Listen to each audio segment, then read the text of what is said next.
The void of space doesn't preserve silence. It preserves cries frozen in time. A scout ship from a confederation of 3 species, Zaret, Velian, and Oru, drifted at the very edge of a dead star system, where the light from a dying red dwarf barely touched the debris of an ancient asteroid belt. The crew of the Silent Witness were searching for ore. They weren't searching for history. They weren't searching for a nightmare. But the scanners went silent. They didn't break. They didn't interfere. They simply fell silent, the way a room falls silent when something enters that shouldn't exist. Captain Zaratha, a creature with 4 eyes and skin the color of the evening sky, leaned toward the screen and uttered a single word that woke the entire ship from its routine boredom. Object. Enormous. Metallic. So ancient that the very word ancient seemed too mild a word for it. The ship's hull, if it could even be called a ship, stretched 3 kilometers in length, dark and scarred, as if it had survived 1,000 battles and lost none. The planking was strange, not smooth, like that of modern ships, but rough, as if forged by hand, as if it had been built not by engineers, but by blacksmiths forging weapons for a war that was destined to last forever. And the worst thing is, he was alive. Not in the biological sense. But something within him was pulsing with energy. Barely noticeable, fading, but real. Like the last ember in a fire that refuses to go out, no matter how many centuries pass. The Confederacy's scanners revealed the object's age, and when the numbers appeared on the screen, the entire bridge of the Silent Witness froze. 50,000 years. Someone on the bridge laughed, the nervous, trembling laugh of a creature who can't believe its own eyes. 50,000 years isn't just ancient. It's a time when most of the galaxy's known civilizations hadn't even invented writing. It's a time before the Krollat Empire. Before the first Valiants flew. Before the Oru even learned to look at the stars and dream of them. It was a time when the youngest and most insignificant race in the known galaxy, humans, existed as scattered tribes on a small blue planet, unaware that somewhere out there, among the stars, their descendants would build something similar to this ship. Because it was people who built it. The symbols on the hull, faded but recognizable, left no doubt. The Earth alphabet. Earth numerals. The Earth flag burned into the ship so deeply that even 50,000 years of cosmic radiation couldn't erase it. Captain Zaratha licked his dry lips with all 4 tentacles of his mouth at once, a gesture that betrayed the excitement of his appearance, and gave the order. Open a communication channel. Slowly. Carefully. We don't know what's inside. Silence. And then a voice. Not an electronic beep, not a primitive distress signal. A voice. Human. Male. So tired that it seemed as if the weariness had ingrained the very frequency of the sound, as if it had been accumulating not for years, but for millennia. And this voice spoke in a broken, archaic, almost forgotten dialect, which the Confederate translators needed 3 precious seconds to decipher. The war is over? No one on the bridge answered. Because no one knew how to respond to a creature that, according to all the laws of biology, physics and common sense, should have died 49,900 years ago. But before we can understand what this ship conceals, we must go back. Far, far back. To a time when humanity had not yet left its cradle, but was already preparing for a war that would wipe it from the face of the universe. 50,000 years ago, the galaxy was a much more violent place than it is now. Then there was the Krollat Empire, a race of conquerors whose philosophy was simple and merciless. Weak species don't deserve the stars. The Krollat didn't negotiate. They didn't make truces. They came, took what they wanted, and then obliterated any civilization that dared to exist in the path of their expansion. 3,000 years before humanity emerged among the stars, the Krollat exterminated 17 sentient species. Not conquered. Not enslaved. Exterminated, completely, down to the last living being, down to the last record of their history, as if these peoples had never been born. Humanity learned about this too late. First contact didn't occur as a diplomatic meeting on neutral territory, with handshakes and technology exchanges. It occurred as a flash on the horizon of Mars, a massive Krollat fleet entering the solar system without warning, without negotiations, without a single peace signal. Humanity was a young species back then. Weak, fragmented, still fighting among themselves over borders and ideologies on their single planet. They had no galactic allies. No ancient technologies. No prophecy of greatness. They had only one thing: they refused to surrender. Captain Jonas Reed commanded the 3rd Earth Defense Squadron on the day the Krollat attacked the orbital stations above Mars. He was 34 years old. He had a wife on Earth and a daughter who was barely 5 years old. He was not a hero in the classic sense. He was not a brilliant strategist, nor did he possess supernatural courage. He was simply a man doing his job because someone had to do it. When the first salvos of Krollat fire tore through 3 defense stations in less than 12 minutes, Jonas was on the bridge of the cruiser Hephaestus, an antiquated vessel built from Earth technology that seemed like toys compared to the invaders' weapons. The comms crackled with static. His superior officer, Lieutenant Amira Hassan, shouted over the noise of the explosions. "Captain, we don't stand a chance against a fleet like that. We need to retreat." Jonas glanced at the tactical screen. Red dots, Krollat ships, surrounded the blue dots of the human fleet on 3 sides. The mathematics were merciless. By all the laws of military strategy, retreat was the only sensible course of action. But beyond these red dots, beyond the orbit of Mars, lay a defenseless Earth. 7 billion people who had no idea that in a few hours the sky above their heads could be blackened by enemy ships. Jonas pressed the intercom button and spoke the words that would later be inscribed on the monument in front of the Earth's unified command headquarters. "We're not retreating. We're not running. Home is behind us. And none of us has a home anymore." The battle for Mars lasted 6 hours. A human fleet of 43 ships clashed with a Krollat fleet of over 200 warships. By all accounts, humanity should have lost within the first 20 minutes. They lasted for 6 hours. Not because their technology was superior, it wasn't. Not because their ships were faster or their weapons more powerful, nothing of the sort. They held out because every pilot, every engineer, every soldier aboard those ships knew one simple truth: if they fell here, all of humanity fell. Jonas watched his comrades perish one by one. He saw the cruiser Athena explode, taking 320 souls with it. He heard the Prometheus's captain's final words before contact with his ship was lost forever. "Tell my children I loved them." But humanity did not break. An engineer named Sarah Kowalski, working in the Hephaestus's hold, devised a desperate plan in the final hours of the battle.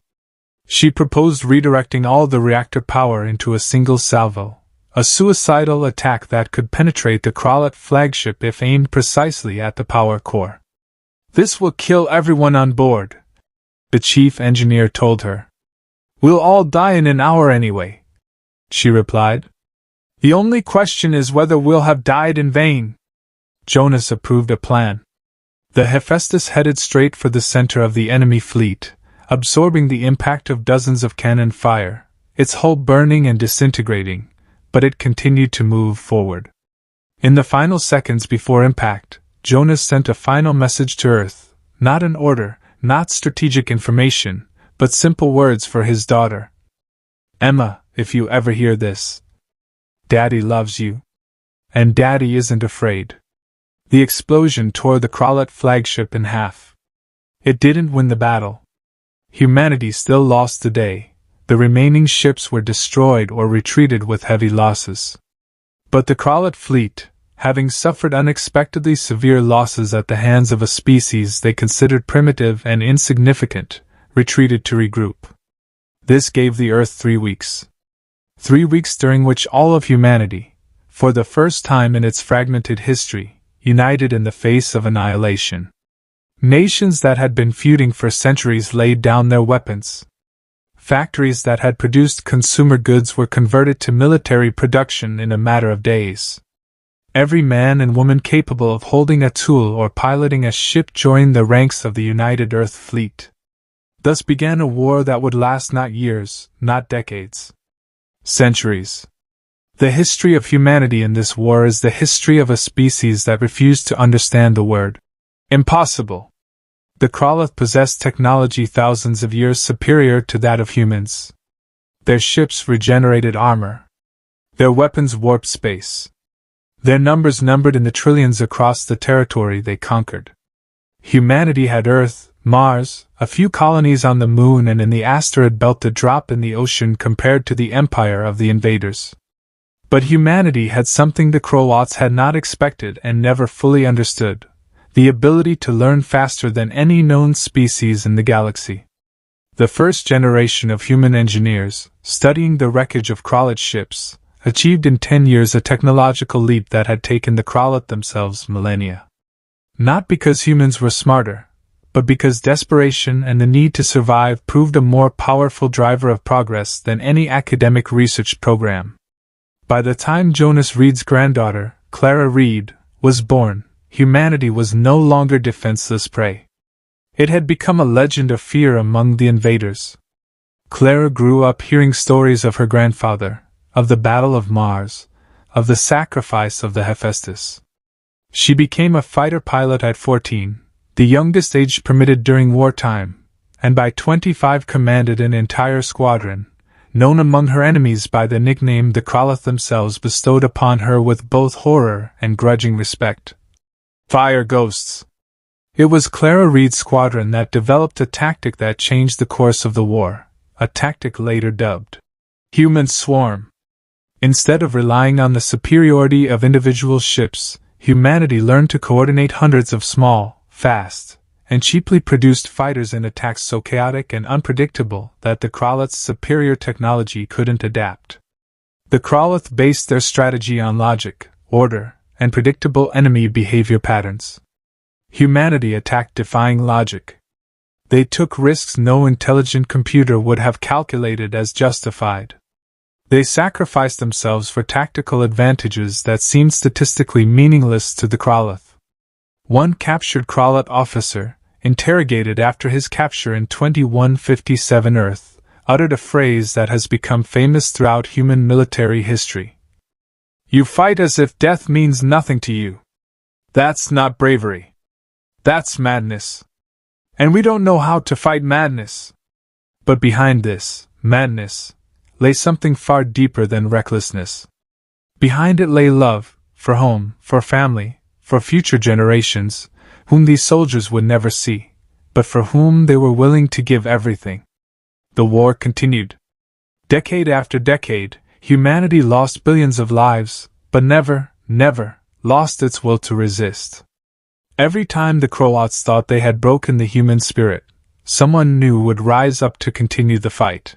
By the war's centennial, humanity was no longer the Krollats' only victim. Other species, having learned of the humans' incredible resistance, began to join the fight, not because they believed victory was inevitable, but because humanity had shown them that resistance was possible. Thus was born the Free Worlds Coalition, an alliance of species united not by a common origin, not by a common culture, but by a common enemy and a common belief that freedom is worth any price. Humanity became the heart of this coalition. Not because it was the most powerful or technologically advanced species, but because it was the most stubborn. The ship that the Zarad Velinor Confederation expedition found 50,000 years later was called the Eternal Guardian. It was one of the last ships built during the desperate years known in human history as the Dark Age of War, a period when it seemed humanity would finally lose. The Krollats, despairing of victory by conventional means, resorted to a weapon forbidden even by their own merciless standards: the biological destruction of star systems, capable of wiping entire planets and all life on them from orbit. The Earth was destroyed in this war. This is neither a euphemism nor an exaggeration. Humanity's home planet, the cradle of the entire species, was completely destroyed by Krollat weapons during a desperate attempt to strike a decisive blow against human command. Billions of people died within minutes. But humanity did not perish along with the Earth. Because a century before that moment, humanity had already scattered among the stars, colonies, fleets, entire generations born far from their home planet, but never forgetting where they came from. The Eternal Guardian was built during this period, as a last line of defense, as a symbol that even after destroying Earth, the Krollats were unable to destroy humanity. The ship's crew consisted of 340 volunteers who knew what they were signing up for. Their mission was both simple and impossible: guard the last known route to the remaining human colonies, standing in the way of any Krollat fleet that might attempt to find them. A man named David Reed was appointed captain of the Eternal Guardian, great-grandson of Jonas Reed, grandson of Clara Reed, the last living descendant of a family whose history has been woven into the very fabric of human resistance since the first day of the war. David was 38 years old when he assumed command. He was tall, thin, with eyes that had seen too much death for one man, but in which the fire inherited from his ancestors still burned. He knew his family history by heart. He knew about the sacrifice of Hephaestus. He knew about the legend of the fire ghosts. And he knew that if he failed here, this whole story, this whole sacrifice, would be in vain. The Eternal Guardian's first year of service was spent in tense anticipation. The crew patrolled the edges of known human space, repelling small Krollat reconnaissance groups, but there was no major attack. David used this time to unite the crew not just as a military unit, but as a family. He knew the names of all 340 people on board. He knew their family histories, their fears, their dreams for a future none of them might ever see. Among the crew was a young woman named Mia Chun, the ship's chief engineer, a brilliant mind capable of repairing impossible damage with resources barely sufficient to survive. There was also senior navigator Viktor Sokolov, a veteran of 3 previous wars who had lost his entire family in the destruction of Earth but had found a new purpose in protecting those who remained. And there was Thomas Walker, a young signalman, just 22 years old, who kept a diary every day of his service, recording not military reports but simple human thoughts, fear, hope, longing for a home that no longer existed. It was Thomas Walker's notes that would later tell the story of what happened on the Eternal Sentinel during its final days of service. On the 832nd day of patrol, a message arrived that changed everything. Intelligence systems have detected an approaching Krollat fleet, not a small group, but a full-scale invasion, heading straight for the hidden coordinates of the last major human colonies. The fleet consisted of 120 warships. The Eternal Guardian had only one ship. David gathered the entire crew in the ship's main hall. For the first time in his entire service, all 340 of them stood together in one room. The silence was so thick it seemed as if the very air held its breath. "You all know the math," David began, his voice calm, but every word weighing a ton. 120 ships to 1. By any logic, by any strategy, we have no chance of winning. He paused, looking around at the faces of people he knew as well as his own family. But we have a choice. We can retreat, report the invasion, and hope our colonies manage to evacuate before the fleet finds them. Or we can stay here, on this only route to the colonies, and delay them. Viktor Sokolov, standing in the front row, said what everyone already understood. Retreating gives us perhaps a few hours head start for evacuation. A delay here could give us days. Weeks if we're lucky. And it will cost all our lives. Mia Chen added quietly. David nodded. Yes. It will cost all our lives. He remembered the story of his great-grandfather, Captain Jonas Reed, who had steered the burning Hephaestus into the heart of the enemy fleet, knowing he would never return. He remembered the words Jonas had spoken before his death, words passed down through his family for generations like a sacred oath. We do not retreat. We do not run. I won't order anyone to stay, David told the crew.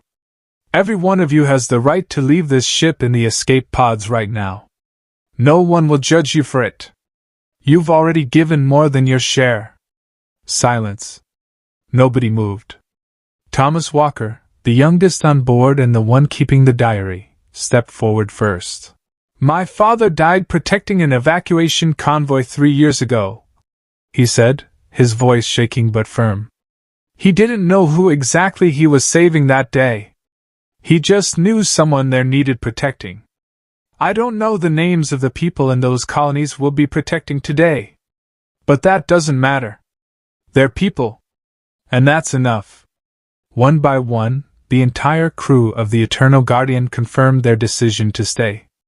Not out of blind heroism. Not out of a reckless thirst for glory. But out of a simple, profound understanding of what it means to be human in a galaxy filled with beings who considered weakness a pretext for destruction. Being human meant protecting those who couldn't protect themselves. Even at the cost of everything. The battle began 6 hours later. The Krollat fleet entered the system slowly, confidently, like a predator aware of its prey's trap. Their captain, a being named Gorth the World Breaker, a name earned by the destruction of 7 civilizations, didn't consider the lone human ship a threat. It was a formality, an obstacle that needed to be eliminated before completing the mission. Gorth sent a single message before the attack, not a negotiation, but a taunt, recorded in the Krollat archives as the last communication with humanity in this war. A small species. A stubborn species. Your resistance is impressive, but pointless. Surrender, and perhaps we'll allow a few of you to survive as trophies of our victory. David Reed responded in person, standing on the bridge of the Eternal Guardian, staring into the comm feed with the same confidence his great-grandfather had shown 50,000 days earlier, facing a similar impossible choice. We're not giving up, he said simply.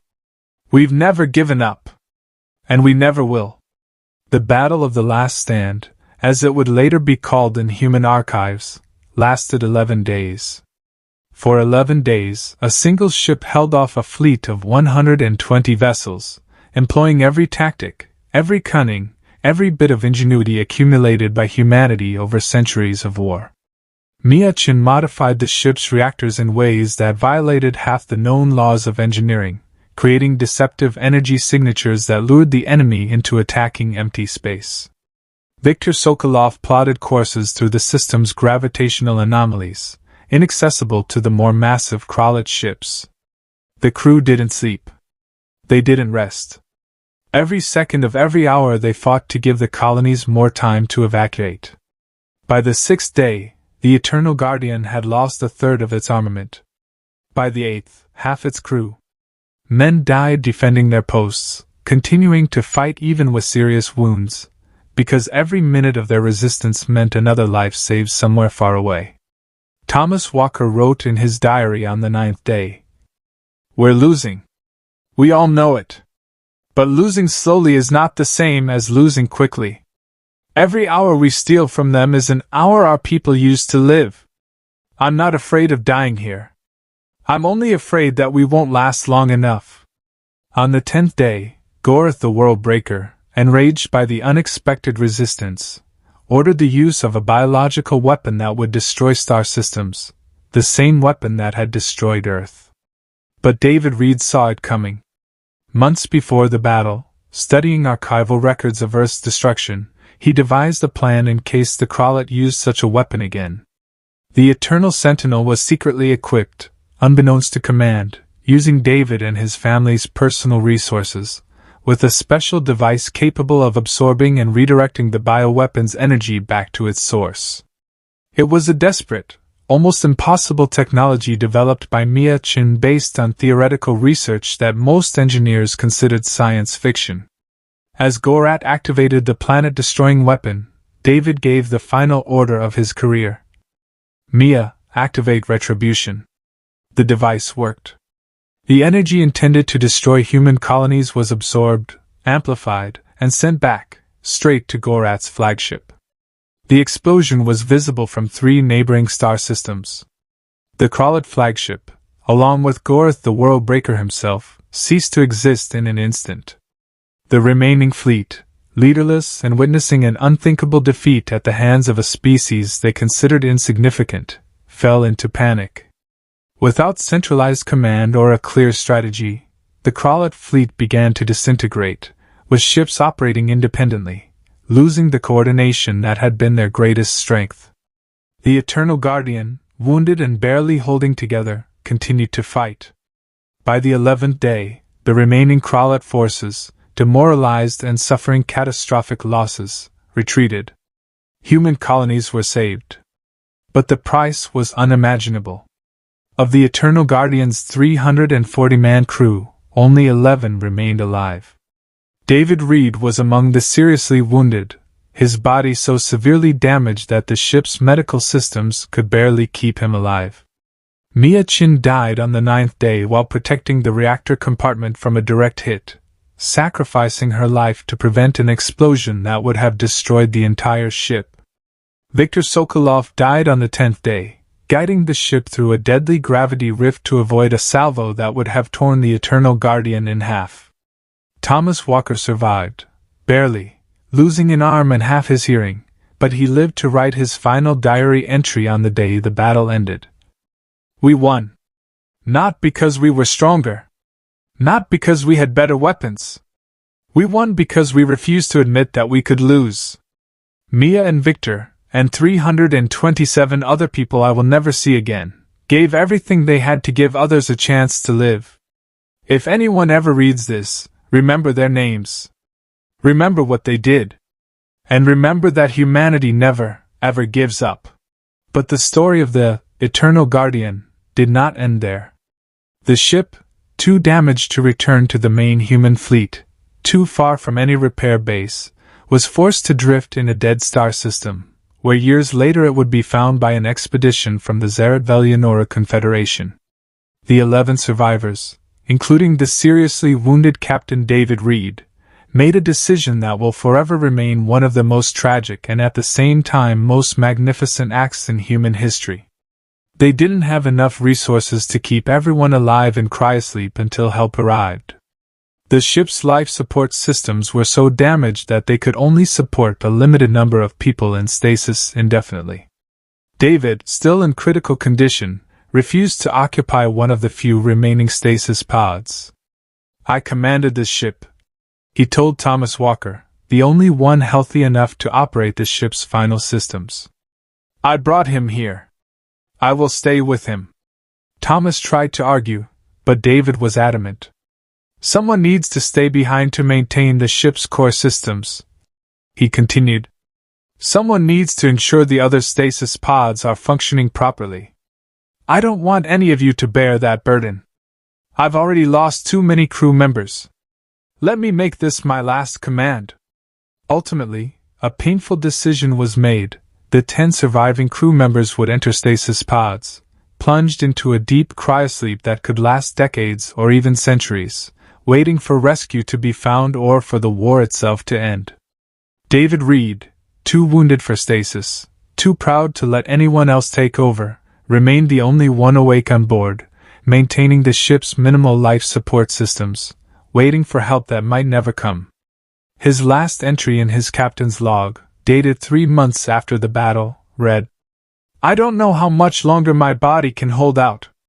The wounds are deep, and the ship's medical systems are strained. But I don't regret my choice. 10 people sleep safely inside this ship, waiting for a chance at a future.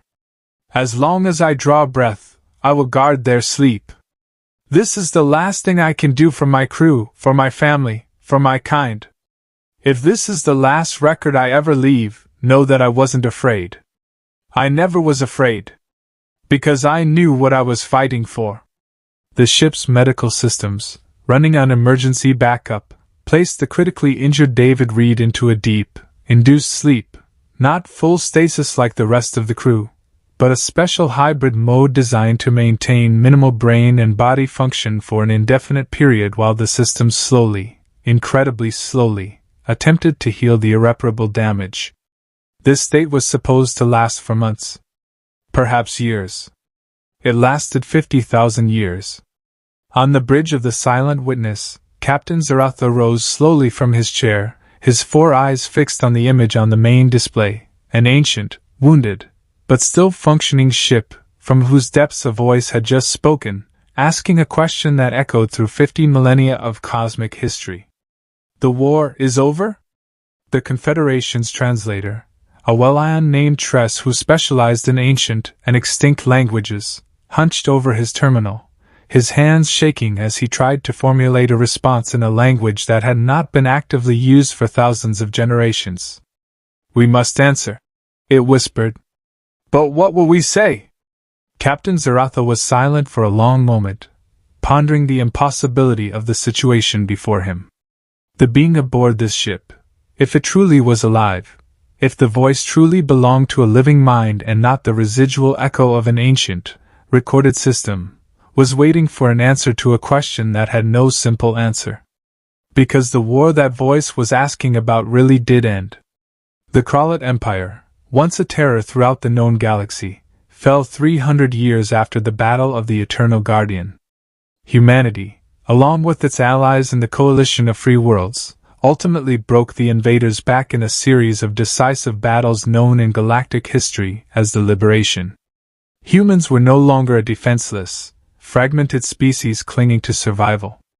They had become one of the founding forces of a new galactic civilization, a respected, revered, and at times feared species whose history of resistance inspired dozens of other civilizations to rise up against tyranny. But the humanity that existed now, 50,000 years after David Reed's fateful decision to remain on the dying ship, was a completely different species than the one he once knew. Earth, his home planet, no longer existed. The language he spoke was no longer in active use. Even the very concept of humanity had evolved so much that a person from his time would barely recognize their distant descendants. Captain Zaratha made a decision. "Open a direct channel," he ordered. "Tress, translate my words as accurately as possible." He leaned toward the comm screen, his 4 eyes expressing what in the language of his species meant the deepest respect. "We hear you," he began slowly, waiting for each phrase to be translated. "We are representatives of the Galactic Confederation. We have detected your ship drifting in this system. Please tell us, who are you?" Long pause.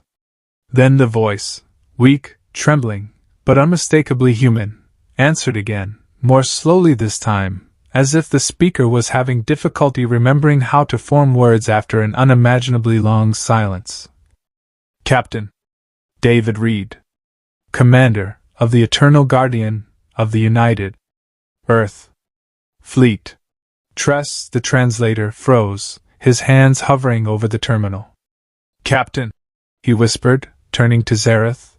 "That name, it's in the ancient archives of human history. The oldest archives that exist. David Reed, great-grandson of the legendary Captain Jonas Reed, hero of the Battle of Mars. He was presumed missing. Dead. His name is carved on the Last Stand memorial as a symbol of the ultimate sacrifice." Captain Zaratha felt a chill run through his scaly skin. "He didn't die," the captain whispered. He waited. Confederate medical teams, summoned by an urgent signal from the Silent Witness, arrived 17 hours later. What they discovered inside the Eternal Guardian shocked even the most experienced doctors in the galaxy. 10 stasis pods, each containing a crew member placed in deep sleep 50,000 years ago, were still functioning, barely, on the brink of failure, sustained by ancient but incredibly resilient human wartime engineering. The bodies within the pods were preserved in a state indistinguishable from the moment they entered sleep, as if time simply did not exist for them. And in a separate medical bay, hooked up to life support systems that were themselves almost as ancient as galactic history, was David Reed. He was alive. Not entirely healthy. His body bore the marks of unimaginable trials of time and a wound that should have killed him millennia ago. But the artificial sleep into which the ship's medical systems had placed him, combined with the incredibly slow but continuous healing process supported by ancient technology, had miraculously preserved the spark of life in his body for 50,000 years. When Confederate medical teams carefully roused him fully, the first thing David Reed did when he opened his eyes after the longest sleep in the known history of intelligent life was not panic, not confusion. He looked at the creatures around him, species he had never seen, languages he had never heard, and spoke with the same calm determination he had had on the day of his final battle. "The colonies, are they saved?" Tress, the translator, his eyes moist with an emotion his species rarely displayed in front of strangers, answered slowly, choosing each word carefully. "Yes, Captain Reed. The colonies were saved. Your sacrifice, the sacrifice of your crew, it was one of the greatest acts of heroism in human history. It inspired generations. It helped change the outcome of the entire war." David closed his eyes, tears, real human tears, for the first time in 50,000 years, rolling down his exhausted face. "Mia! Victor, they would be proud," he whispered. "Captain," Tress continued cautiously, "I must tell you one more thing. Your name, the name of your crew, they are not forgotten. They have become legend. The story of the Eternal Guardian has been taught in every human school for millennia. Your sacrifice helped humanity understand who it wants to be as a species, not conquerors, not tyrants, but protectors. Guardians. A people who never abandon those in need." David opened his eyes, and there was something in them that defied easy description, a mixture of unbearable grief for all the time he had lost and a deep, quiet relief that the sacrifice had not been in vain. "And humanity," he began, his voice trembling with cautious hope. "Does it still exist? We survived?" Captain Zaratha, standing nearby, bowed his head in a sign of respect that was a universal gesture in nearly every known culture in the galaxy. "Humanity has not merely survived, Captain Reed," he said. "It has thrived. It has become one of the pillars of galactic civilization. Species that once feared to even look upon your small, disparate species now seek the friendship and alliance of your descendants. The Krollat Empire fell 3 centuries after your final battle. The peace you defended with all you had has come, and it endures to this day."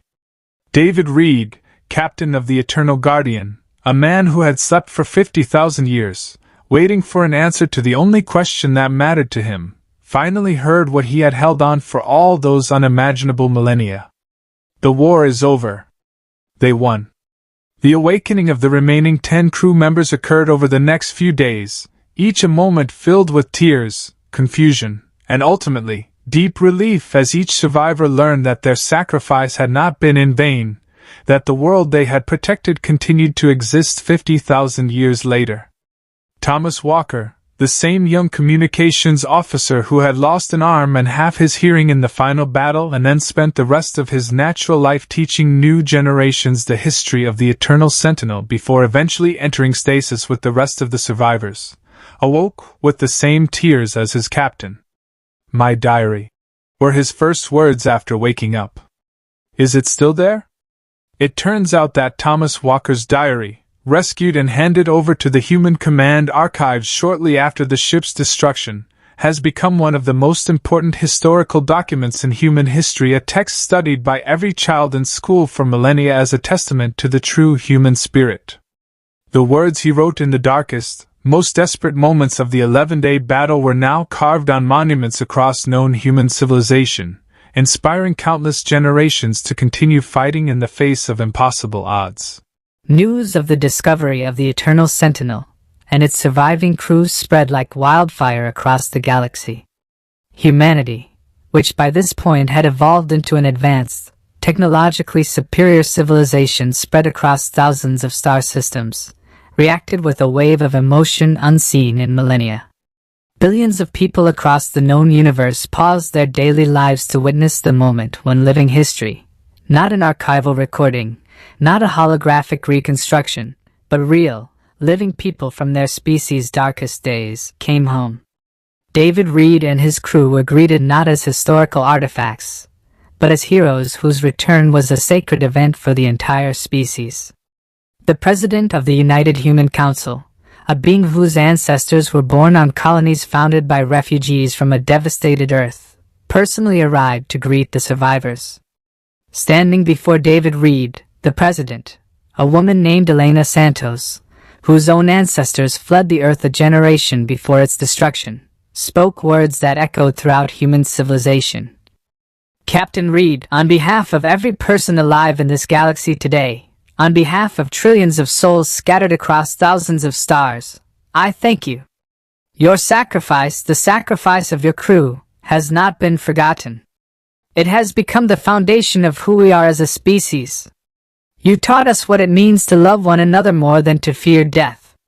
You taught us that even in the face of total annihilation, hope and determination can change the outcome of history. David Reed, standing before this incredible crowd of creatures of all species gathered to honor him and his crew, finally allowed himself to smile, the first real smile in 50,000 years of loneliness and sacrifice. We were just doing what we had to, he replied quietly. We were defending our home. Not because we were heroes, but because we were human. And that's all that mattered. Months have passed since the Eternal Guardian's crew awakened, and as the survivors have adapted to a vastly changed galaxy, their story has become more than just a historical curiosity. It became a reminder for all of humanity, and for all species in the Galactic Confederation, that true strength is not measured by technology, not measured by numbers or military might. True strength is measured by the willingness to sacrifice for others. The willingness to keep fighting even when the odds are stacked against you. The willingness to wait 50,000 years, if necessary, to protect those you love.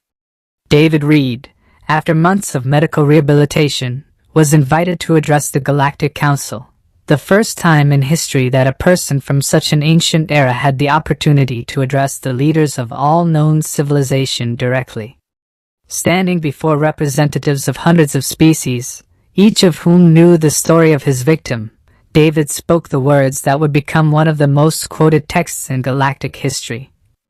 I was asked what it was like to sleep for 50,000 years, waiting for an answer to a single question.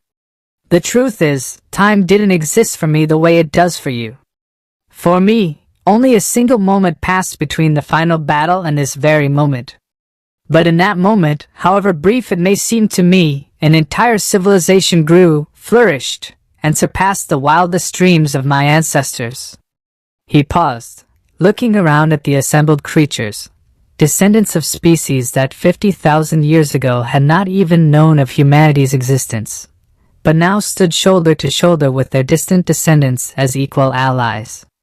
I learned something important when I woke up in this incredible future, he continued. I learned that sacrifice is never in vain when it's made out of love. We, the crew of the Eternal Guardian, didn't know if we'd live to see that day. We didn't know if anyone would remember our names. But we knew one thing: if our sacrifice saved even one life, even one child who would grow up and live a full life because of our choice, that would be enough. Tears streamed down many faces in the room, creatures of different species, different cultures, united at that moment by a common understanding of what true self-sacrifice means. The war is over, David Reed concluded, his voice echoing throughout the hall. But the lesson it taught us must never be forgotten. We didn't survive because we were the strongest. We survived because we refused to stop caring for each other. That's the only weapon that truly matters. Love, pushed to the point of self-sacrifice, is the true strength of humanity. And I suspect the true strength of any species worthy of being called intelligent. The hall erupted in a standing ovation that lasted longer than any other speech in the history of the Galactic Council. Years later, when the story of the Eternal Guardian had firmly established its place among the most revered legends of human and galactic history, the ship itself was restored and transformed into a timeless monument, not just a museum piece, but a living reminder, floating in space in a place of honor next to the new human capital built among the stars. The names of all 340 crew members, including Nia Chin, Viktor Sokolov, and the others who gave their lives during those 11 unimaginable days of battle, were etched into the ship's memorial wall in gold letters that glowed with a soft, eternal light visible from orbit. David Reed, who lived to a ripe but still finite human age in this new, incredible future, spent the remaining years of his life traveling among the stars, telling the story of his crew to new generations, not as a lesson in war and destruction, but as a lesson in what love can do when taken to its absolute limits. In his final days, surrounded by the descendants of the colonies he had saved, descendants who would never have existed without the sacrifice of the Eternal Guardian, David spoke the final words that would later become part of every human memorial ceremony for fallen heroes across the known universe. We weren't afraid to die. We were only afraid that our sacrifice would be forgotten. But now, looking at all of you, at this incredible, beautiful, infinitely diverse civilization that grew from the seeds planted by our sacrifice, I know that our fears were not in vain. The war is over. And we can finally rest in peace, knowing that what we fought for lives on. He closed his eyes one last time, surrounded by love and gratitude for the civilization he had helped save, knowing that his story, his sacrifice, his incredible 50,000-year odyssey of waiting, had finally found its true, just ending. Because sometimes the most important battles are won not with sword or weapons, but by a simple, unwavering refusal to stop caring for those you love. And sometimes the longest sleep in history turns out to be worth every second of the wait if waking brings with it an answer worth the wait. The war is over. And humanity, despite everything it had to go through, finally found peace.